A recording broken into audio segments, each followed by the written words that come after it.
জীবনের এই চলমান রাস্তায় অনেক মানুষ আমাদের জীবনে আসবে, আবার অনেকে চলেও যাবে। এজন্য জীবন থেকে কেউ যদি কখনো চলে যায় বা কেউ যদি আপনার হাতটা ছাইড়া দেয়, তাহলে তার জন্য মন খারাপ করা যাবে না। ভাবে নিতে হবে যে সবাই আর জীবন পাশে থাকার কথা ঠিকই বলে, কিন্তু সবাই তার দেওয়ার কথা আসলে রাখতে পারে না। আর এই জন্যই সবাই শেষ অবধি পাশে থাকতে পারে না। ধরেন আপনি হচ্ছেন জীবন নামক একটা বাসের ড্রাইভার। এখন আপনার এই চলার পথে অনেক যাত্রী উঠবো, আবার অনেকে নাইমেও যাবে। আর তাদের নাইমা যাওয়াতে মন খারাপ করে জীবনটাকে থামায় রাখা যাবে না। ভাবতে হবে যে যারা নাইমা গেছে তাদের সাথে আমাদের এই অবধি একসাথে যাত্রা ছিল।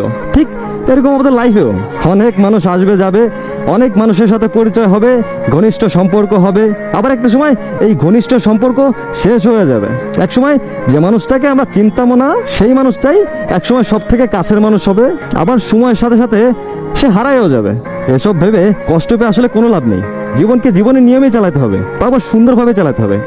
আপনার আর যে মানুষগুলোর গন্তব্য একই, ঠিক সেই মানুষগুলাই আপনার সাথে শেষ অবধি থাকবে। বাকিরা কোনো না কোনো স্টপে ঠিকই নেমে যাবে। তো তাদের চলে যাওয়াতে মন খারাপ করা যাবে না, নিজেকে ধ্বংস করে ফেলা যাবে না, নিজেকে কষ্ট দিয়ে জীবনটাকে নষ্ট করা যাবে না। তাই কাছের বন্ধু হোক বা ভালোবাসার মানুষ হোক বা অন্য যে কেউই হোক, যে আপনার সাথে শেষ অবধি থাকার, সে ঠিকই থাকবে। আর যার থাকার না, সে ঠিকই কখনো না কখনো কোনো না কোনো সময় এসে ঠিকই হারিয়ে যাবে। আর যে হারিয়ে যায় সে কখনোই আপনার ছিল না, কারণ শেষ অবধি যারা পাশে থাকবে তারাই তো আপনার, তাই না? এখন আপনার বাস নষ্ট হয়ে গেলে প্যাসেঞ্জাররা কিন্তু অন্য বাসেও চলে যেতে পারে, তাই না? যাইতেই পারে, অসম্ভব কিছু না। এখন যাত্রীর নাইমা যাওয়াতে যদি বলেন যে না আমি বাস থামাই দিব, আমি আর যাবো না, তাহলে কিভাবে হবে? জীবনের এই চলমান বাসে আপনি যেহেতু ড্রাইভার, আপনি বাস রেখে তো আর কোথাও যাইতে পারবেন না। আপনার এই বাসের সাথে থাকতে হবে। তাই এই বাসের ঠেলা হোক, গুতাই হোক, যেমনি হোক, আপনারই গন্তব্যে নিয়ে যেতে হবে। ভালো থাকবেন সবাই।